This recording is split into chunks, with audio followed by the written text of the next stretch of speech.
baby. I don't get to talk about this game enough on the channel because yeah, but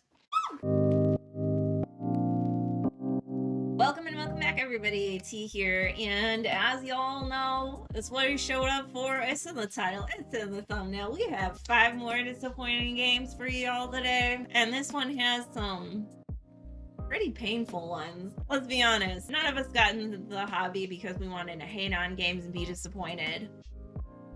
I probably shouldn't speak for everybody there, but these games are not necessarily bad games. They are just games that didn't do it for me, one reason or another. I'm going to try to stay objective here and let y'all know what didn't work for me. And on top of that, I'm going to provide you with some alternatives that do deliver on those things. So again, whether you're a fan of that or not, hopefully you'll find some other games on this list that you can try out that you may enjoy just as much, if not more. So without further ado, let's get started with our first game today. This is a game that is beautiful. It is gorgeous. When it first came out, it was all I heard about. It has great components, family friendly, all the good things, and that is Vivid Memories. This is a set collection game where you are going to try to be collecting on nostalgic memories from your childhood, building little engines. The mechanic for drafting is pretty straightforward. You're just going to be taking a couple of those beautiful gems off of those central tiles,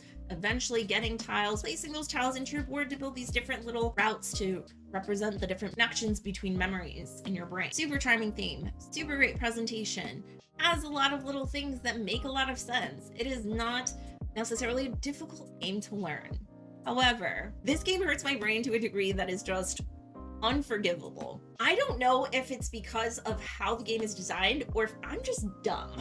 I think it's something about the combination of really easy drafting, but then having limited actions to plan out these routes that are very difficult to achieve, and patterns that are very difficult to achieve. It's very tight, it's very limiting. These are things that I usually love about games, but for some reason in this package, in this style and size of game, it is too much. I don't like it. I would go out on a limb as to say I hate it. If people want to play this game, it would take a lot for me to be like, yeah, let's do that. Maybe I just had too high of expectations of how streamlined it should be based on how the game looks and what it is, but I found it to be not as satisfying as I would hope it to be. And I think the audience that it might be marketed towards would probably fall more into that camp than being like, oh yeah, I want a really crunchy, puzzly game that I'm not going to be able to score a lot of points in. And if you are looking for a lighthearted set collection game with a little bit of engine building, I would definitely recommend just checking out good old Splendor. In this game, you are not dissimilar to Vivid Memories, taking gems of different colors and using them to turn in to get points, what have you, other cards, building a little engine of having more gems. It's super streamlined, it's super straightforward, really easy to teach. You can play it with anybody. I know it's an oldie, I know some people think it's played out. I've played this game a lot, but I still love it. It's still a classic, it's still a really good one to get people into engine building. And I just think it's, if you want something that takes that and expands it a little bit more, even with some tile placement, then I would definitely recommend checking out Encore. This game takes those mechanics of getting those different resources based on the chips that you collect, exactly like Splendor, but then you're going to be putting them into a market and collecting tiles that you're going to lay out in such a way that you can overlap and cover them and score different sets based on the placement of the tiles.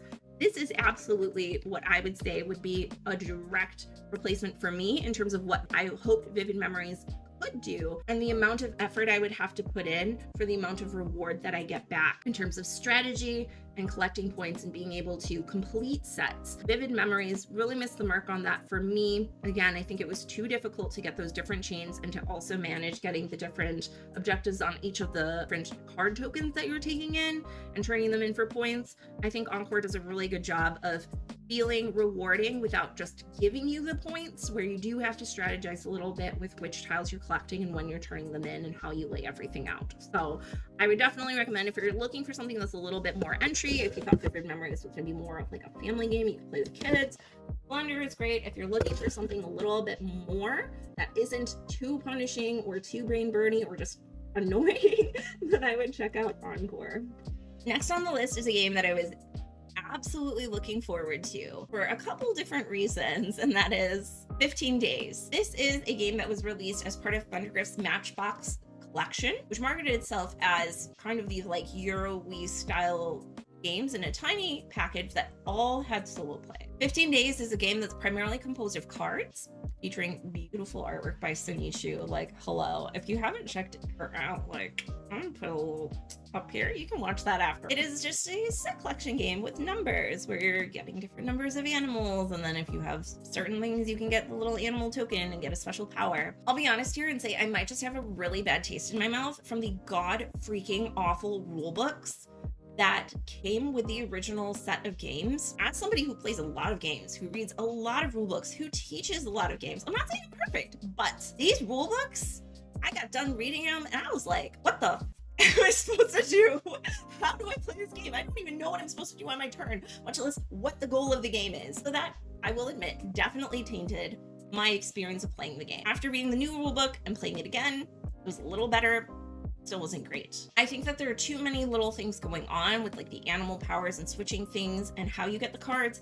It felt like there was just a little bit too much back and forth where the decisions that you made couldn't really set you up for a lot of great things in the future, and they were pretty inconsequential in the moment because as soon as you got something, it was really easy for somebody else to take the majority and take it back, especially in a up to 4-player game. So the alternatives that I would suggest, one of them is also from the Matchbox collection. This is one that I think has a similar aspect of set collection, but then you can turn in the sets for actual points and extra set collection, and that is Golems. This game is of a similar weight. It is only up to 2 players, but I think that's very appropriate for the size of game and style of game. And I think where it doesn't deliver in terms of number of players, it absolutely condenses it down and gives better quality of gameplay. The aesthetic is quite different from 15 Days, but the aesthetic is also very gorgeous as well.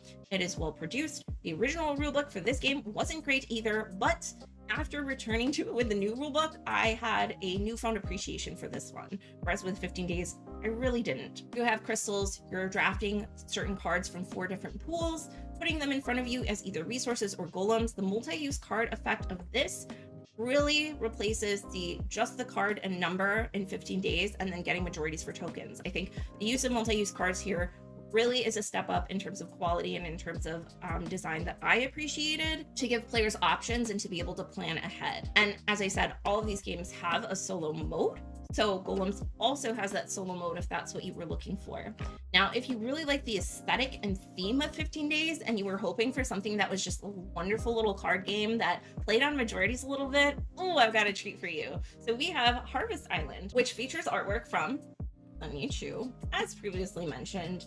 And this game is one where you're going to be collecting sets of cards, planting them as seeds, and then growing them, turning them in, and harvesting them at the appropriate time throughout the 4 seasons. You do get scoring bonuses if you have the majority of a certain type of seed, which is tracked really nicely with these fruit tokens to see where you're at with those. The game design is great. The rulebook is amazing. It comes with a freaking flowchart. Hello. So if you're looking for that aesthetic, if you're looking for a card game, I mean, this one does have a little bit more going on than 15 Days, but it's pretty easy to understand. And the game design just feels a lot more cohesive and a lot more rewarding than 15 Days did. So again, whether you're looking for that aesthetic and type of gameplay, or whether you're looking for a small box game that you can play solo as well as multiplayer with some really rewarding choices, either of these would be a really good option for trying out. Next up, we have a game that is based off of a video game. Always juicy territory there. And that is Super Hot, the card game. I've never played Super Hot. It looks really fun, but essentially it is a shooter game where the timing of the game speeds up or slows down based on the different actions that you take and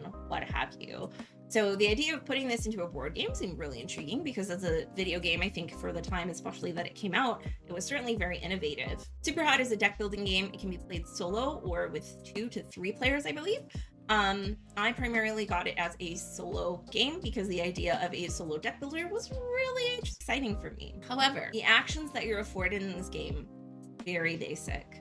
It feels like there's a lot of back and forth, and while I was under the assumption that deck building meant that you built up your deck, this felt more like getting cards, cycling them out, and you would probably almost never see them again. So it didn't feel very rewarding in that way in terms of being able to set things up for the future. It just felt like you were getting cards and making the best of what you got at the time that you got them, which was a letdown from what I had anticipated the game would be like. It really focused more on that hand management aspect than it did on deck building necessarily. There are plenty of amazing deck builders out there. There are plenty of lists for those. I'm going to give you 2 recommendations for solo deck building games, one of which can also be played with 2 players. So the first one is a classic, Freedom and Free Friday. Oh my gosh, is this an amazing game. And it, again, takes into account the multi-use card aspect of things, where the top of the card is going to be like an objective or a thing that you can overcome. And if you do, then you flip the card over and put it into your deck. So you're not only looking at, can I overcome this particular obstacle, but is that also a card that I want to have in my deck? Is it better to take an L on this one and make sure I'm prepared for the next? This is just such a solid solo card game. Many of you have probably already played it or heard of it, but if you haven't, you absolutely need to check it out. But if you haven't, you absolutely need to check it out. The other recommendation that I have for you today is Palm Island. This isn't necessarily deck building, but it has a really cool deck building-esque resource management feel. Instead of adding cards to your deck, you're simply going to be turning them to the side to use them as resources that you can then trade in. The problem is that you have to trade them in before you get back to that card in your deck. So basically you'll have a card in front and you'll decide what to do with it. If you take it as a resource, you can flip it, you can rotate it based on the resources that you have. You're going to flip it if you take it as a resource, and when you spend that later, it'll go back up, and you're cycling through your hand of cards 8 times. So it's really interesting because, again, you're not adding cards, but you are upgrading them to be able to get you better transactions, resources, and points at the end of the game. It also comes with 2-player variants for head-to-head and cooperative play, which I think is super cool. So this one really gives you that innovative kind of take on a deck building kind of feel. Again, both of these are great for solo play. Palm Island is really great for a competitive mode or a cooperative mode with 2 people if you would like to do that. But both of these definitely felt like more satisfying uses with small little twists on deck building, focused on solo play, whereas Super Hot the card game unfortunately did not. The next game on this list is not necessarily a game. It is an expansion of a game though, and that is the Cities of Splendor. So y'all already heard me talk about Splendor. I think it's a clean, beautiful, well-designed game. When this was announced, it was announced as having 4 modules that you can mix and match in any capacity into the base game. I was super excited because I thought, man, Splendor's great. I wouldn't mind 1 or 2 little extra things that I could add in. Wrong. So the 4 modules effectively are extra cards with whatever slightly different gems, strongholds which block your opponents out of taking certain cards, not unlike the reserve in Splendor, but with actual pieces that just go out on the board. It also had these cities that you can build, which are like bigger trade-in points. And then it also had the trade route, which you can see at the bottom here, which was, I think, of the 4, the most interesting and promising. The extra cards just felt like a throwaway, unnecessary amount of clutter on the board with extra things. And these cities just felt like, okay, I'm just going for points. The strongholds straight up pissed me off.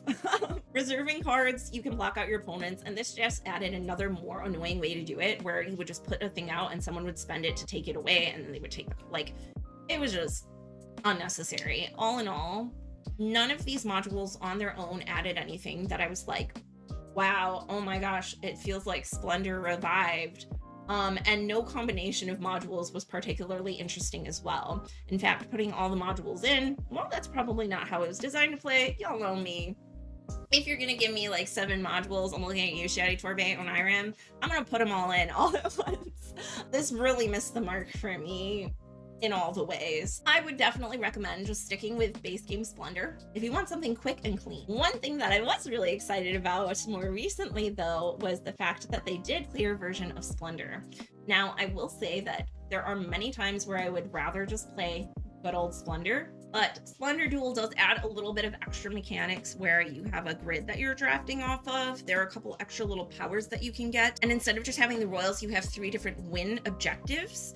Instead of just trying to accumulate the most points. So if you were looking for Splendor with something a little bit extra and often play it 2 players, I do recommend Splendor Duel. I think it's pretty fantastic for that.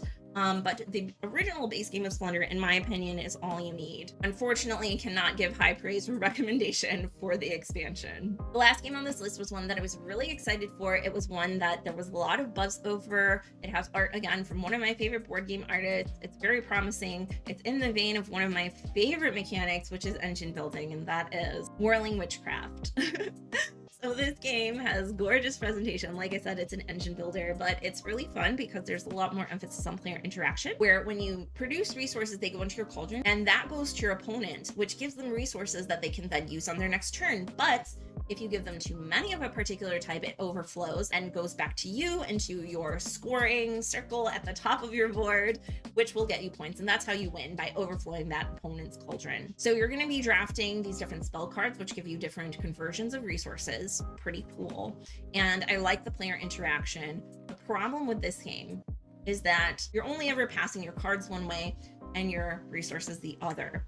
It wouldn't work to pass your resources both ways, because there's no way you could build an engine that would really target both players on either side of you effectively. But if one person sucks at the game and one person's good at the game, and they're sitting next to each other, it's a no-go. Because of the high player interaction and not being able to choose your opponents, this game really suffers from the amount of experience and skill level of the players at the table and how they are seated, which is unfortunate because it's a very cool concept and it has gorgeous presentation. But ultimately, I think beyond that, the types of resource conversions that you're doing with just turning certain cubes into other cubes, and it's very minimal. I mean, you can trigger them in certain ways, but it doesn't really feel like you're building an engine upon itself as much as some other games would with triggering different combos. The types of conversions that you do are the same. I mean, the only little difference is that some of the cards you can flip over one way or the other, and you do have a unique player power, but it all feels very negligible. If you were looking for an engine building game that does have some player interaction, then I would definitely check out Furnace. So whereas Whirling Witchcraft has player interaction on the back end with the resources that you produce, Furnace has it on the front end, where you are bidding for cards by placing out your discs, and the conversions and types of things that you can do with those cards, while it is usually just resources for resources or resources for points, does feel a little bit more satisfactory. It does feel like you can build upon that engine a little bit more. The amount of cards that you get in a round could be larger or smaller. And one of the things that I love about this game is when you bid for cards, if you don't have the highest bid, whatever chip you place will actually get the resources shown on the top of the card, or conversion shown on the top of the card, multiplied by the level of your disc. So that's a really interesting mechanic as well, because you're not only building an engine of cards that you can trigger, but you're also bidding on cards that you can use to build a personal engine, but you're also trying to strategically place your discs out to gather resources to be able to most effectively run your engines.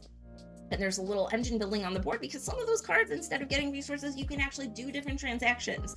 I think it's super cool in that way, that it's like a multi-layered little engine building mechanic with that auction component of interacting with other people. I think the way to Furnace is very comparable to Whirling Witchcraft, and it's definitely one that I absolutely love, and that feels, again, very rewarding in terms of, that feels very rewarding and very balanced in terms of player skill level and the effort they put in. Another game that I super love, if you love the aesthetic of Whirling Witchcraft and kind of that like magic element, and are looking for an engine builder, then oh baby, I don't get to talk about this game enough on the channel, because yeah, but Res Arcana, let me just, oh, okay. So you start with 8 cards. Those are all the cards you get. You can buy monuments, which add onto your engine, and you can buy places of power, which also add onto your engine but get you a lot of points. This game is tight, it is juicy, it has some player interaction if you want to, where you can get certain types of cards that will target other players or that benefit other players. Super cool. There's a lot of different ways that you can play. You can draft the cards at the beginning. If you want a little bit more control over that, there are some pre-constructed decks, so it's easier to get into. There are collection mechanics. There's the tapping of your cards. The timing of everything in this game is super important as well. It's not just flat rounds where everybody does one thing, everybody does one thing. You really have to pay attention to what your opponents are doing, if they're going for the place of power that you're going for, if they might potentially attack you. Do you want to be prepared for that? Are they going to give you resources that will allow you to do an extra thing on your turn?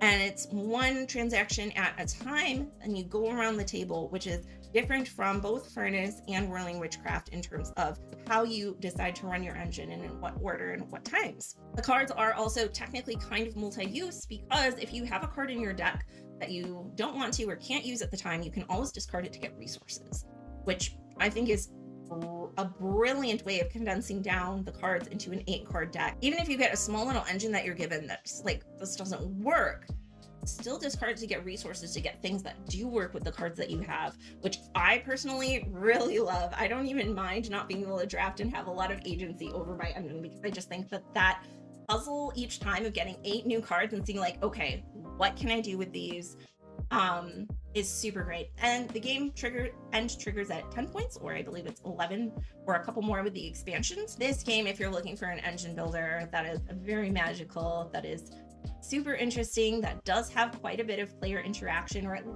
very least player awareness, I would absolutely check out Res Arcana. A little bit more going on here. If you want something a little more streamlined, straightforward, then you can definitely check out Furnace. But I think that both of these games accomplish engine building and that kind of resource trading in that Whirling Witchcraft sets out to do, but in a much more satisfactory manner. So there you have it, 5 more disappointing games. As always, let me know down in the comments below. Do you agree? Do you disagree? Either way, I'd love to hear your thoughts.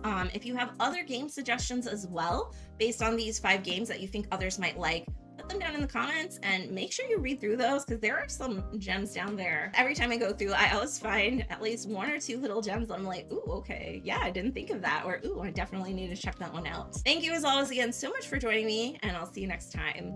Bye.